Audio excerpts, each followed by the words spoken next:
Welcome to the Redlands Coast Business Show, a naturally wonderful place to live and a great place to do business. Featuring local business successes and visionaries, bringing tips, tricks and inspiration to you. The podcast that embraces your local business community. And here's your host, Tony Curl.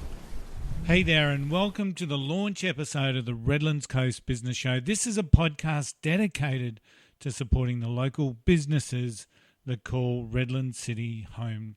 To learn more about the purpose of the Redlands Coast Business Show, check out the introductory episode at redlandscoastbusiness.com.au or wherever you are listening to this podcast. Now, we launched the podcast with this episode with a very special guest. Lynne Sturgis is the Director of Precision Loans and a more passionate advocate for both the Redlands Coast and the business community of the Redlands Coast you will certainly not find. To say she's active in the business community is a huge understatement. As well as her own business, she was the immediate past president of the Redlands City Chamber of Commerce. She sits on the Tourism Subcommittee Board and helps mentor new and upcoming businesses. She plays a vital role in the innovation and startup programs within the city. She remains on the committee of the Chamber and will continue to play a major role in some of the ongoing strategies that the Redlands Coast Chamber of Commerce is implementing over the year. Now, I caught up with Lynne at Barcella Restaurant, Victoria Point, early in the new year to discuss all things Redlands Coast, all things business, and the energetic Lynne didn't disappoint, sharing her passion absolutely. So grab yourself a cuppa, strap yourself in, because straight after this word from our sponsor, I bring you Lynne Sturgis. The Redlands Coast Business Show is proudly sponsored by Think and Grow Business, unlocking the potential and performance of people and businesses. Individual and group coaching and masterminds that help you grow your business. Book your free discovery call today at thinkandgrowbusiness.com.au. So welcome to the Redlands Coast Business Show, Lynne Sturgis. Thank you very much, Tony Curl. Now, Lynne, you're a bit of a local champion for local business here on the Redlands Coast. So before we get into that, I just want to hear about your business. So tell me a little bit about Precision Loans.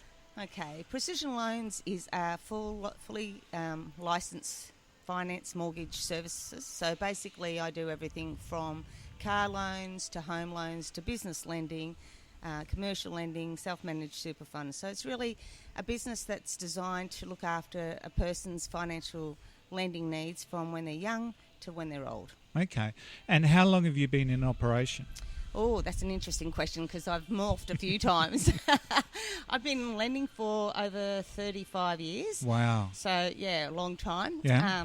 Came from a banking background and commercial lending, and then went into mortgage broking. So I put my toe in the water as a mortgage broker when I first moved to Cleveland in the Redlands area, and that was 20 years ago. And then from there I went and got a job as a business development manager and coach finance brokers from here to Cairns, and then came out again after 5 years in that role thinking I'd like to go back on the tools myself, and so I set up Precision Loans. There was a little transition period there that I was involved with a company on the Sunshine Coast, and I ran the Redlands office. Yeah. And then I went all out on my own in 2008, and so Precision Loans in its full licensed capacity has been operating since then. So that's 11 years. Okay. And so what brought you to the Redlands Coast? What brought you to Cleveland? Okay, well, I'm actually a Queenslander. I was born in Dalby. Okay, best people are Queenslanders. Of course. I was born in New South Wales. Oh. Don't admit that. No, we'll let you in. Thank you. Anyway, I was born in Queensland, but my parents were in the Air Force, so we moved around a lot. And Okay. I grew up in Gippsland in Sale, in a small little town. And then I moved around, went to Melbourne, did the corporate act and played in the Collins Street, and that was great. But then after having kids and looking at life, I thought I want to come back to Queensland. Awesome. So I did some research on. I'm a bit of an analytical freak because Yeah. I knew I wanted to go into broking eventually, and I also knew that the heat and the temperature was going to make a big difference after living down south for so long. So what I looked at was the growth areas between the Sunshine Coast and the Gold Coast. My mum and dad lived on the Sunshine Coast, or that's where they'd retired to. Yeah. So I did 3 months in Maroochydore and loved that, except the traffic was horrendous. Okay.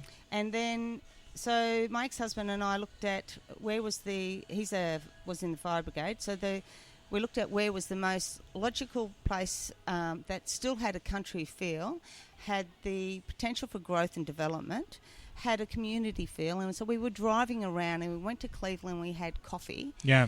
And went out to the point and went, this is really nice. And walked down the street and it was a village feel. Yeah. So then did a little bit of research on temperature, and it's cooler in the summer and warmer in the winter. It had the growth belt between here and the Gold Coast, but it didn't have the population, but it had plenty of land to develop. Yeah. And so that ticked all the boxes. Okay. So then we basically stayed at the caravan park and looked around houses, met a heap of real estate agent and did the drive.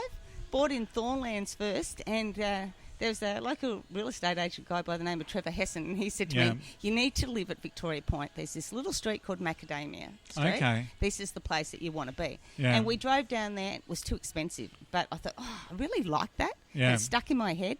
And then years later, I was going through a divorce, and I was that street was on my radar. Yeah. Anyway, I bought number 29. It's interesting. When we moved to the Redlands in '94, we were shown houses out of Victoria Point, and my wife Sharon says, I don't want to live this far out. So it was really interesting. Whereas now the development has pretty much joined everything along the way. So it's no longer out in the sticks, as Sharon would refer to, but always a nice spot, isn't it? Oh, it's beautiful. I think the interesting thing for me is I created my work around my home. Yeah. So instead of thinking of the other way, because originally I had a job to go and work in the city with Bendigo Bank for a commercial bank that they had. Okay. And I got the train in there and I went, this is so much like Melbourne. What am I doing? So was that the compelling reason why you started your business? There was two things. One, I went into the city and looked around and thought, this is what I've just left. Yeah. It's the same cycle. So you like being in the rat race in the sense that you've got to, I'm again living my life to someone else's drum. Okay. And secondly, the world in banking was changing rapidly at that point in time. No more rapidly than it is now, but it was the big whole of wallet, sell. Yeah. Lenders weren't given delegated lending authorities. The power was going into the process instead of the people. Things were changing, and I thought, you know what, I don't think I want to do that. Okay. And you mentioned no more so the changes around today with the Royal Commission. So what are you seeing? What do you envisage for your industry? Oh, it's a rapid change. I think, number one, if you're not prepared to step up and get into technology, you're going to get left behind. Yeah. I think so. The power of the mindset and the ability to be agile and change is more important now than it ever has been. Okay. And do you see that in your industry? There's a reluctance to embrace technology? Oh, absolutely. Okay. And it comes from, and I think it's not so much that it's a reluctance, it's the fact that it changes so rapidly. Okay. People get stuck with, this is the way I've done it, why are we changing? This worked perfectly before, why are we changing? And the requirements that are pushed back onto brokers now is greater. So it's actually the lending information that you've got to go through now is back to what it was like 35 years ago when you did it manually. But now you're not allowed to do it manually. It's all got to be done because paperless files. And it's as strict as it was many years ago. Yeah. But the way you do the processes are a lot more onerous and time-consuming. Yeah. So where technology was supposed to save time, it's increased the burden to the broker and reduced it on the lender, but there's a lot of double-ups. So complexity. Yeah. So technology is one of the things that you see changing within the industry. What else? What else? I think we've seen a increase on non-bank lenders. and I think that's a good thing. Yeah. I also think that the smaller players are a strong part of it. I think having diversity with finance opportunities. Yeah. I also think I don't like the whole of wallet concept. I think clients should understand the risks of having all their lending or all their assets and lending with one institution. I think the choice and having being able to protect yourself from what a bank's power is. Yeah. And I think that the changes with, like, lenders need to be more agile. Approval limits, because everyone's life's so different and business environments are different. So the old bricks and mortar is such a volatile market that if you only rely on that as security, whereas someone may have a lot of wealth in their business and their business may be very viable, if, we were seeing a little shift around that. Unfortunately, it's still expensive and that sort of lending, but I think that will change. So with the Royal Commission, there was that whole focus that the banks seemed to get a bit of a slap on the wrist, and then there was a bit of a shift towards changing the landscape on how mortgage brokers make their money. Have we seen what's happened in that space? Because I know there was an uproar around that. Yeah. And I'm not quite up to date with what's relevant at the moment in that. Okay, so the way a mortgage broker is paid is you're paid an upfront commission based on the loan size. Yeah. And then you're also paid an ongoing trail income. And the trail income is based on the net balance, so between what the loan is and if someone has an offset. Yeah. So what had changed was there was a call for that brokers shouldn't get paid a trail. Yeah. And that the upfront should be standardised, which I think that had happened anyway. So basically, there shouldn't be a difference between Bank A and Bank Z of what you paid. So if it's a 0.65%, it should be across the board. There was some talk around that changing and having a limit on the loan size. So because basically, if you do a loan for $100,000. It's the same amount of work in $100,000 as if it was $1 million. But absolutely, But the viability in return for the broker is obviously a lot more. So there was argument around that. That sort of has gone by the wayside and hasn't changed. Yeah. And I think the biggest complexity with that is that we also have what's called a clawback. So a broker does all the work, gets the finance for the client, and in the ideal world, the broker should be accredited with a number of different lenders and should always be able to provide choice. So instead of just doing it all with the same bank, you might as well work for that bank. Yeah. You need to be able to present choices to the clients and argue why those choices were given, and then the client should have the choice of which lender, not be sold a particular loan. Yeah. But with the clawback, what that means is if you're paid up front, and then a client's circumstances change and they sell the property, or there's a death or divorce, or they simply want to refinance with another lender within 2-year period, in the first 12 months, the broker is clawed back 100%.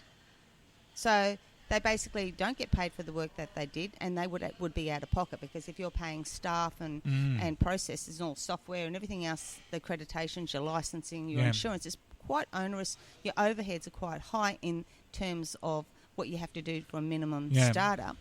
So the argument was if we don't get, we can't claim it back if you can't claim it back from a client, and you're going to do everything for nothing, and the trail is there because you're providing an ongoing service to review and talk to clients on a regular basis, where's the value?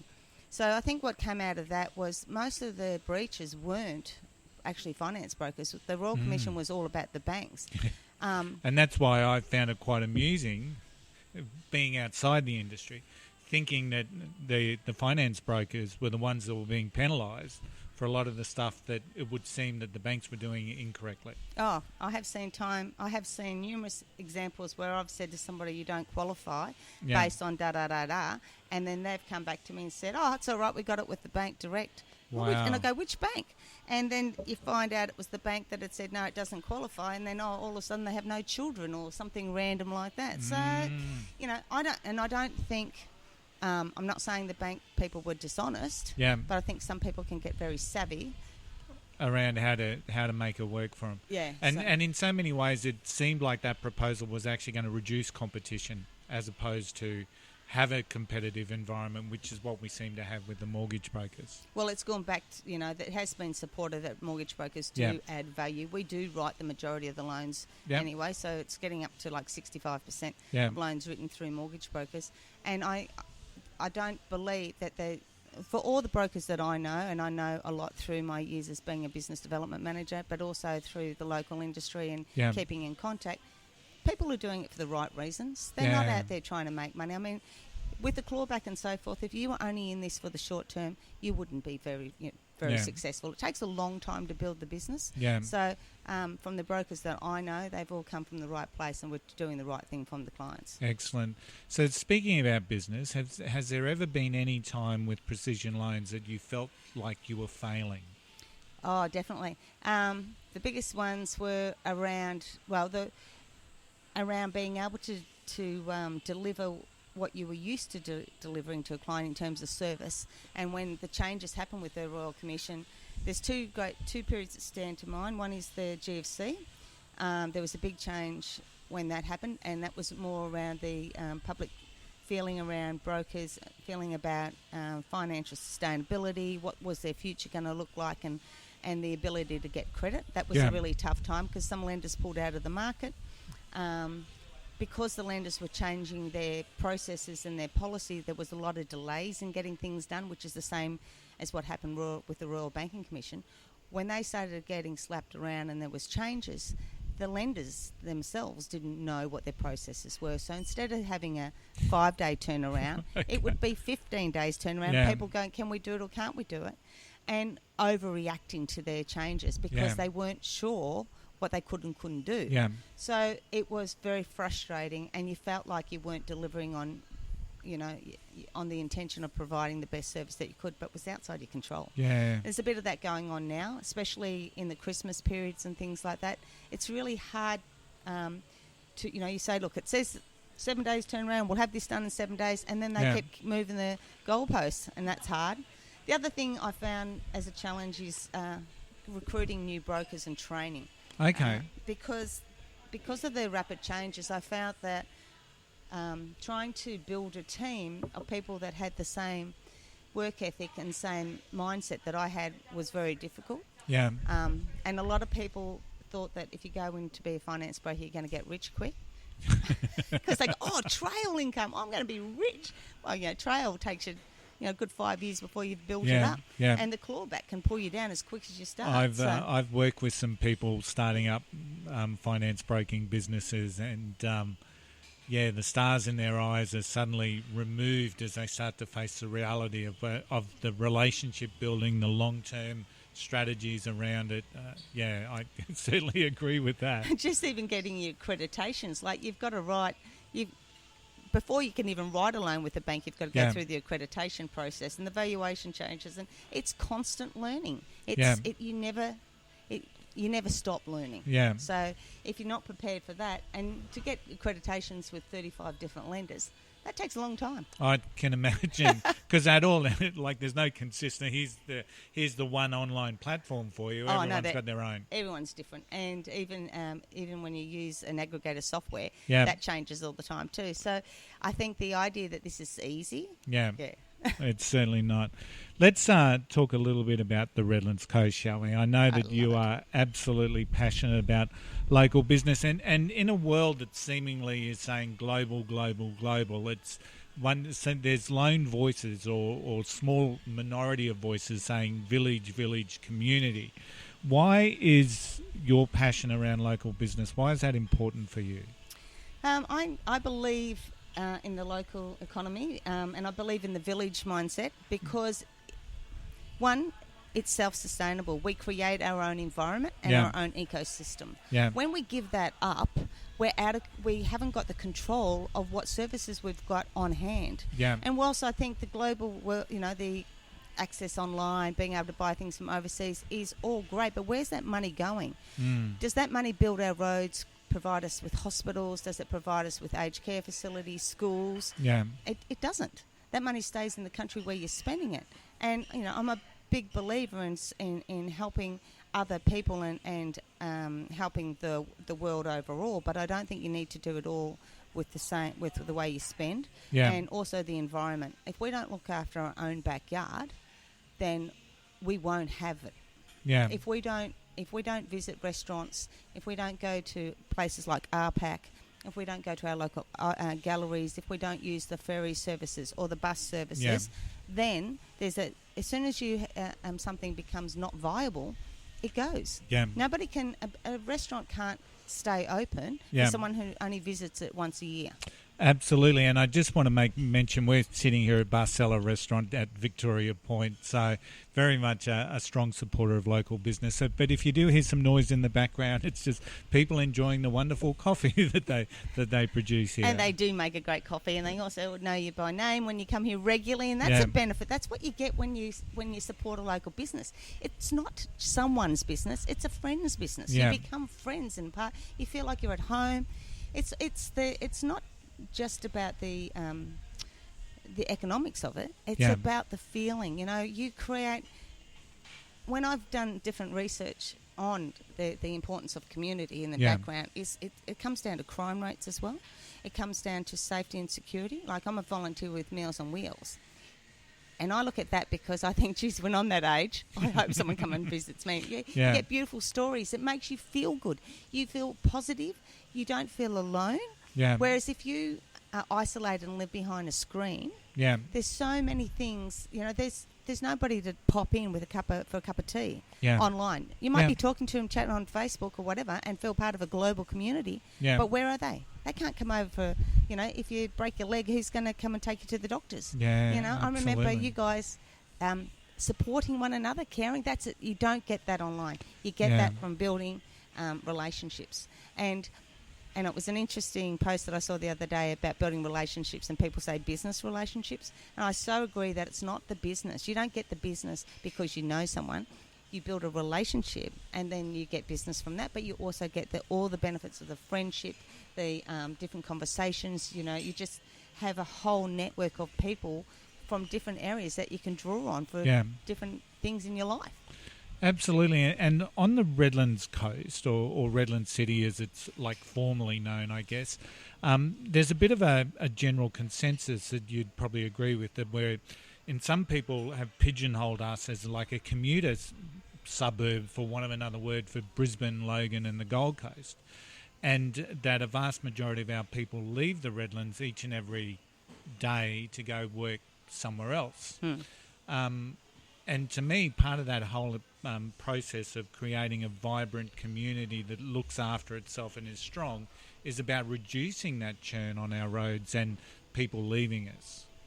And that's exactly right, Tony. And I think the challenge with that is ensuring that we have an ecosystem. So when people look at the change, like for instance the renaming or rebranding for Coast, again that's coming back to looking at the community, how it sits now, how we sit globally, and how people see or perceive Redlands. So you need to have an identifier, and the identifier, for what I see as the strong point, is the community and why people have chosen to live here. Yeah.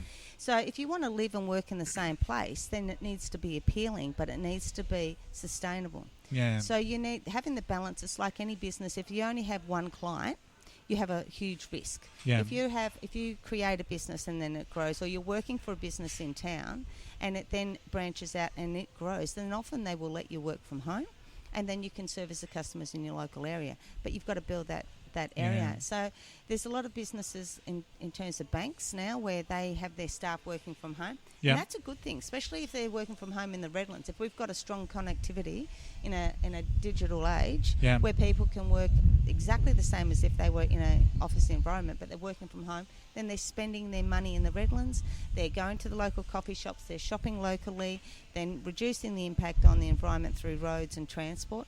And it just makes for a nicer mix. So I think for Redlands, what we've got to focus on is the positives and the positive change, not the negative stuff. Don't go back and bring up the past, because that's all gone. We're not going back to strawberry farms. No, and I don't say that in jest. That's the reality. We were based around strawberry farms. We've got the Strawberry Festival here. We've got Redfest. We can't stop what's already happened. We've developed to this stage, and now we can't go back. You can do conscious, like we can. Support the ones that are still there. Yeah, absolutely. Absolutely. And I think the consciousness buying and supporting and having a voice, and I'm definitely not someone who would say go and knock down all the trees. I love what we have here. Well, we need trees. Yeah, and we need to plant more trees. Absolutely. And, but you also, there's a lot of management goes around that, but we should also embrace our culture and the history of the Redlands and of Australia. Yeah. And it should be a community that's inclusive. Yeah. With respectful behaviour, and then you create the ecosystem that people, other businesses, want to invest here because they see the value. The area of everything being in the city in Brisbane is not necessarily viable for businesses either. The cost of rent for commercial buildings and that's ridiculous. Yeah. We do have parking just to go in there for a day. That's a good night out at Barcella. Exactly. And you're paying for 4 hours parking. I know where I'd rather put my money. I'd rather have a bottle of wine, thanks. And it's interesting because when you talk to people, like you're part of the tourism subcommittee here on the Redlands Coast. So when you talk to people about tourism, there is a vocal minority that say, why would people come and want to visit the Redlands Coast? And then you ask them a very simple question, why do you live here? And people will talk about, easy access to the bay, nice walking trails, the koalas, to be able to walk into a local park, look up a gum tree or whatever type of tree and see a koala there is pretty unique. And you hear that from people all the time. So if we're making the choices to live here because of those reasons, wouldn't people make that same choice to come and visit here? I think it's a perception thing. Yeah. So the perception is they go coast, Sunshine Coast, Gold Coast, high rises, tourist operators are trucked in, people go around, take selfies and then move on. So that's not the market that we're looking at. Yeah. And tourism in the Redlands is about the conscious, and I think where the value that we have is the naturally wonderful Redlands, which I know people say, what do you mean? Well, what do you mean is the green. How much, like our walking trails are beautiful. Yeah. I walk them regularly. Yeah. And what that gives you is a peace of mind, grounding. It's just the refreshment of being outside. Same with Stratty. Like people go over there, you don't want to go and look at high rises. The people that are attracted to that are the naturally, environmentally conscious people who want to actually see the beauty, the natural beauty that is untouched, clean air, clean water. That's our attraction. I think we should embrace that. People were complaining about some of the four-wheel drive access and that fees. Increasing. Yeah. Well, I would argue that is a good thing. You want less cars on the beach. The beach is not the highway. If you want to drive your car, go on a main road. Yeah. If you want to enjoy the beach, enjoy the beach. If we allow that to be overutilised, then it will be destroyed. Yeah, there's some complaints at the moment about Bribie as well. The beach access is just overrun and it's quite dangerous. So it's a real balancing act. So, I know there's a lot of four-wheel drives enthusiasts. Go out the Red Centre, go out to the deserts and the places that you do don't a red dirt trip. Yeah, there's great places out there, and we actually do have off-road areas as well. So there's different horses for courses, but when you have a natural asset that can be, I think it's the environmentally consciousness that can be destroyed so easily, and you ruin it for other people. Yeah. If you don't like it, don't go there. Yeah. Oh, that's a bit harsh. But that, I truly believe, and I've travelled a lot of the world. I've done a lot of backpacking, and one thing that I saw that our potential in the Redlands is to have a similar, like a cultural, like a Camino. But following the footprint of the Indigenous people, the local people who would farm and travel, and they worked with the seasons and they ate the seasonal fruit, and what we were talking about before about understanding nature and living with nature and not against it, not trying to modify it, not trying to recreate, having everything a real feel for country, isn't it? Yeah. So, and I think we have that. I think we have the right environment to do it, and if you just sit back and actually look at that, then you'll see the minefield that we have and the attraction. Absolutely. You're almost like a walking, talking advert for Redlands Coast. So I don't know if you're on the marketing payroll, but it's all volunteer, and the only reason I do I'm not even a tourist operator, but I'm a lover of nature and I'm a lover of travel. And I just see, and when I talk to my overseas friends, like I know that they would love it. The people that I met in Spain, and we spent 35 days walking 800 kilometres, and it was beautiful. But we walked through gum trees as well. There was trees in Spain. Okay. And the people that were there, and there's hundreds of thousands of people. You walk in and you walk out, but you take everything with you and you take everything out. Yeah. You're respectful of nature, because the reason you're there is that you want to have some space. You want to breathe fresh air. You want to feel alive. Yeah. You don't want to be hustle and bustle, and it's a different people go there. Like, you want a resort holiday, have a look at some of the other islands like Bali and places. Go to Bali. Well, but no. Well, what I mean is what has happened to their environment. Yeah. So the beaches are pristine, but you go inland and there's thousands of plastic bottles, and and you create a slum environment. Yeah. So we don't want that, No. and we have a choice. Yeah, absolutely. Why? So you're passionate about the Redlands Coast is about everything in the Redlands Coast, but why is it the place for business? Oh, I think that Why is it the place for your business? the reason why it's a place for my business is a lot to do with the environment. I love where I live. Yeah. And because I'm working with people, as a finance broker, it's a very intimate process. You can't, for me, I find it very hard not to like the people that I'm dealing with, because you build a relationship. I know a lot about them and they get to know a lot about me. And why I like doing it locally is because it's got the relationship. So it's a bit selfish in a lot of ways, because I get the reward of not just financially, but I get the reward of knowing that I've helped someone I'm going to see every day. Yeah. So I walk past people and I go, I can, a little thing in my head will go, oh, I know I got them a really good rate, or they're about to have a baby. This is exciting, and they want a new car, and oh yeah, I can help you with that. It's the connection. I don't feel that there's a. It's not like going into an office where I'm looking at a screen and there's no relationship. I actually work with people. Yeah. So for me, that is an important part of my whole life, because I wouldn't. Being a people's person, when I've tried doing the corporate thing and just looking at the screen, I hated it. I'm not a processor. And it's not because I think there's anything wrong with the job. Yeah. I just didn't get the satisfaction. And at my age, I want to enjoy everything that I do in my life. Yeah. And I think it's fair to say boxes. you do that pretty well.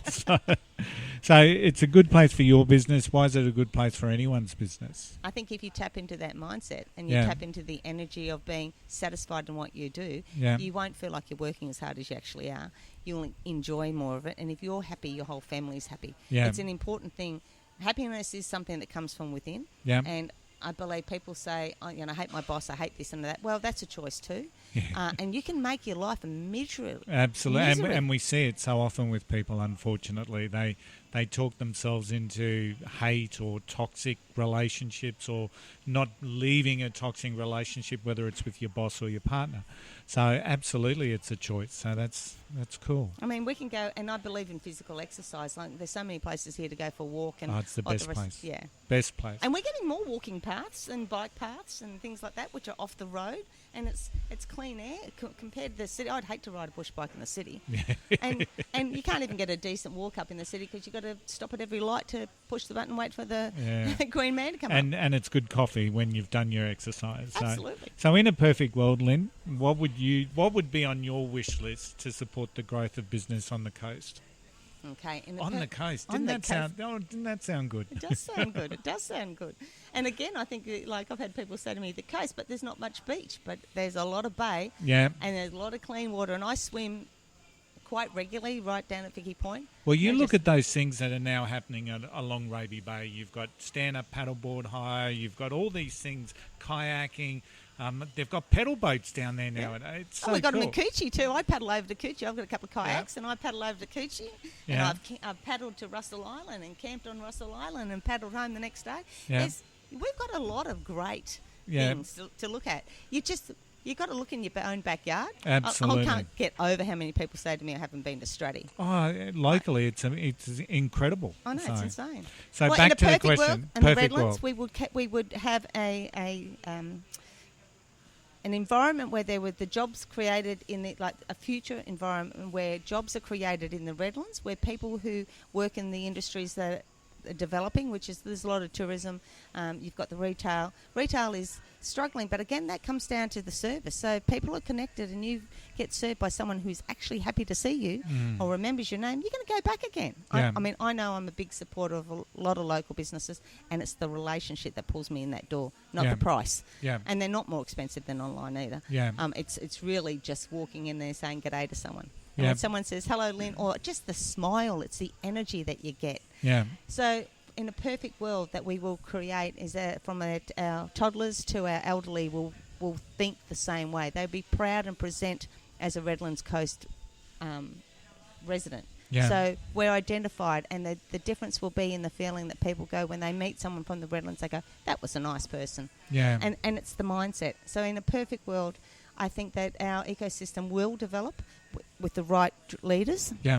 I think if we can leave our natural resources as untouched as possible, Yeah. and where there is development to do it consciously and culturally respectful, Yeah. and in the tourism, and to help our tourism providers become market ready, and through that's research, feedback, and positive support, Yeah. and whether that's buying their products, and when you do buy their products, that you support, acknowledge them, doing the reviews about the Redlands, and if there's something that you don't like, instead of whinging about it, go and do something. Yeah. Don't put an online comment about a business that you didn't have a discussion with the Yeah. owner, because you cannot learn if you don't get feedback, whether it's positive or negative. It's all about how you deliver it.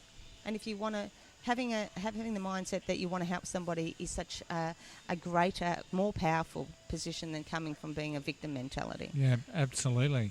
It's like just that whole concept of the wish list on here on the coast.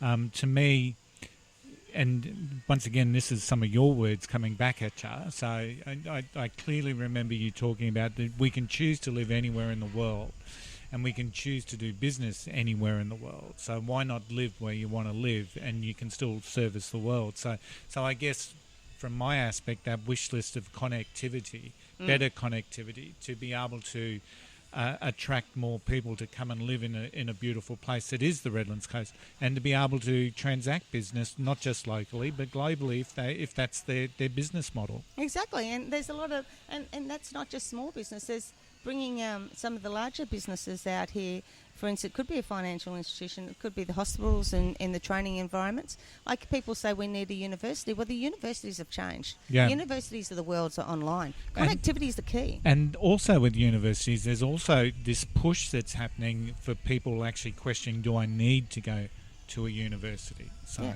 Changing the way you learn, so your learning platforms. So whether it's a degree from a university, or it's life skills, or it's through an online forum, or it's a business coach connection, or whether it's, and a lot of university degrees is useless to you if you don't have the right attitude. Yeah. You could have a piece of paper but not get a job. Absolutely. so they, I think there's a lot to do with how, and I think your environment, the way you learn and where you're learning. And that's why I keep coming back to how beautiful and natural and clean air we have. All of those things make a difference to how you perceive life.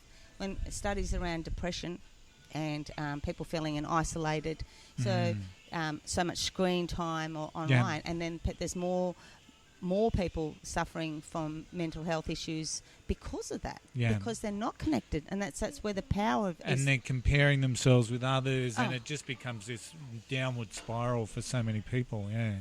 Whereas if you're out there walking and you're out there talking, and you can actually physically touch that person, like a hug. I'm a hugger, but and that's a selfish thing again, because I know it makes me feel good. So what needs to happen to make Redlands Coast the best place to do business? Mind. We need to work with each other and consciously control the way we think. Okay. And I think that's the responsibility of everybody. Okay. And I think from a leader's point of view, as teachers that we've got in our primary schools, from leaders in secondary schools to the leaders in council, the leaders in state and federal. It's got to come down to positive mindset, and I think we really need to shift away from this banter where it's okay to put someone else down. Yeah. If you're going to criticise, don't criticise verbally. Yeah. Do it in actions and where you better leave the or present a better talk. argument. Yeah, but not attacking the individual. Yeah, it's the outcome you might attack, but not the person. We're so focused on attacking or some people seem to be very focused on attacking the person, whereas ultimately we should be trying to achieve the best outcome. So if the outcome that they've achieved isn't the best, how can you do something different to get a better outcome? Exactly, and the best is only the best on that day. Yeah. So things are always improving, and so there's always better. So Yeah. when you come down and attack a proposal, I believe it should be, because nothing is set in stone. Things change so rapidly, and there's so many different ways to do things that an open mind allows you to think like that. Yeah. And it's not. People, if you don't take it personally, so someone says, for instance, Tony, if you said to me, Lynne, have you considered doing such and such because that would be a better way of doing it? I could take that two ways. Oh, you don't think I'm doing it good enough now? So what get Them more fighting defensive. words, Yeah, hold on. Or I could go, well, I'm doing the best I can, and then go away, think about it, and go, actually, that makes sense, and investigating it, and then either choosing to adopt it or not choosing to adopt it, but at least thinking about it. And that's mindset, isn't it? It is. And acceptance of change. Just coming from the place of saying, okay, this is the way I've always done it. Is it the best way, and is it still relevant? Yeah. And not take it personally. Because it's not about me. It's about, you weren't saying anything about Lynne Sturgis. You were saying about the process of what I was doing. Absolutely. So it's, don't take... I just think that if we could create that culture and reinforce that and build that and help people see that by holding their hand and working together and leading in that mindset, we've got a much better chance. You've been president of the Chamber of Commerce here in Redlands Coast, which is now formerly the Redlands Coast I love that. Chamber of Commerce. For the last couple of years, Rebecca Young's taken presidency this year, and it's really exciting, some of the stuff that we're looking forward to doing. But what's the one thing, that one accomplishment that you've had in that particular role that you're most proud of? I would say the mindset. Yeah. I think for me it was the engagement of the committee, challenging what we did on the committee and why we were doing it, setting up a strategy that looked to the growth in the different sectors, and just actually, for me it was probably last year when we all sat down and we did the strategy meeting, and we were all like, why are you here, and what do you want to get out of it? And then everyone's fired up and picked out what they wanted to do from it. So we've got people coming from a place of passion, and we've got people focused on what they want to achieve, as opposed to and from a serving point of view, people want to serve and they want to see outcomes. They're not just on the committee to have a name tag to say I'm on the Chamber of Commerce. So it's a very different mindset, and the accountability is not so much about what you you don't. It's not about your role, but it's about everyone's a leader. Yeah. Everyone's picked up that part of the role, and that would probably be my main thing. I think recruiting is also, we had people coming to us saying we want to join. So instead of me having to ring around and drag people to join a committee to get a full quota, people actually put their hand up and said, I want to come on board. And that's so positive. Yeah. That's just so pleasing to see. And we had the 50-50 gender equality too. I know that sounds like I'm a feminist, but it's not. It was more about the balance and the perception of that business is one gender or not the other gender. And I think we work perfectly. We have so many, like yourself being the vice president for so many years, and looking at things, and we can have discussion where they're not argument. We've all got different views, and everyone's got different passions, and it's so good to bring it to the table without taking it personally. Yeah. It's like throwing everything, and like that's what a brainstorming session is, and I really love that with our strategy thing. We all throw the ideas and see how... And see what lands, And then the things that people are passionate about are moving. That respectful conversation is just so pleasing, and it's just you don't see that a lot with teams or committees. It's not a power-based thing within the Chamber of Commerce committee. Everyone's got their own ability to be able to talk and share an opinion and an idea, it may be in complete disagreement with what the general consensus is, but people still feel that they can talk about that and present an alternative view. And I think that's a real credit both to yourself and to the committee to be able to create that culture. Yeah. So working with a lot of leaders, I don't see that as much as what we would like to see or believe that's out there. So Lynne, I'm going to throw this one at you. This is the quick five. So I'm going to ask you 5 questions, bang, bang, bang. Very short answers, so I know this is going to be a challenge for you. But it's the quick 5. So what is the most common reasons why you see businesses fail? Lack of doing a feasibility and lack of planning. What's the best marketing tip that you've ever had? Build a relationship before you ask for business. What's the best advice you would provide for someone wanting to start a business? Do your numbers. How do you get yourself out of a business funk? I read people's books like yours. No, I do. I'm a big reader. I will literally take myself off the tools, go for a paddle or a walk, and sit somewhere and read. And finally, what is the common myth that you see with people wanting to start a business? Oh, it's easy. If I'm self-employed, I'm my own boss. I can do whatever I like. It is a little bit of a myth.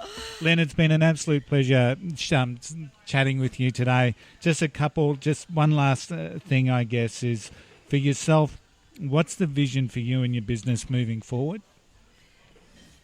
My vision for myself is, with Precision Loans, is to, this is going to sound a bit funny, but work less but produce more. Okay. And by that, I have for the last few years focused on just retaining the existing clients that I have and providing more option with them. So I've now got a lot of clients who their children are coming into being first home buyers. So it's really like creating, involving the family. So not marketing. Okay. Keeping the people that I already have a relationship with. Yeah. I get more satisfaction out of it, and it's a more respectful relationship. I think I can give a better service when I know somebody. And so it's also with the travel. If I know somebody, it's so much easier because I already know all their information. It's easier for them. They don't have to repeat the story. I can help them grow their business through lending. I can help them grow their goals. So working one-on-one with existing clients for better outcomes. Excellent. Is there anything else that you wanted to share before we close down that we haven't talked about? I think there was an interesting thing that you asked me when we were chatting, which was something. Is there anything that I haven't asked you that I should ask you? Now, that's a question I always say to clients to ask real estate agents. If you're buying a property or you're buying a business, what is it that I might need to know that I haven't asked? And that what you don't know is such an important question. And I think that question in itself is a key for a business as well as an individual in life.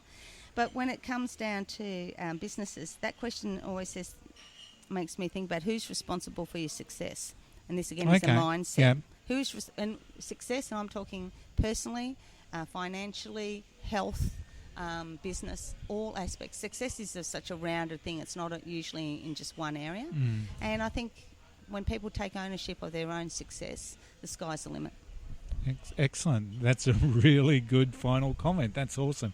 Redlands Coast Business Show really focused around growing our network, supporting each other. How can people get in contact with you if they want to connect?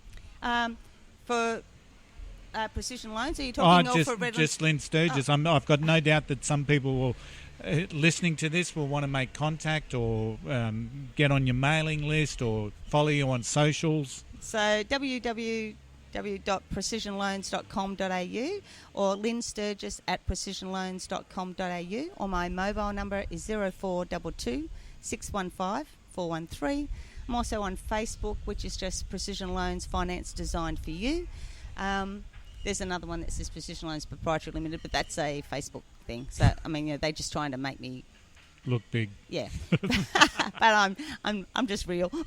Absolutely. Well, Lynne, it's been an absolute pleasure having you on today on the Redlands Coast Business Show, launching the podcast. So, well, I am very privileged. I'm really proud to see that you, as a community leader, Tony Coach Curl, bringing up the the Redlands local broadcasting. I think that's a brilliant idea, and it's just really, I'm really proud to be invited to be along with it, and I'm looking forward to seeing it succeed. Excellent. Thanks, Lynne. Thank you.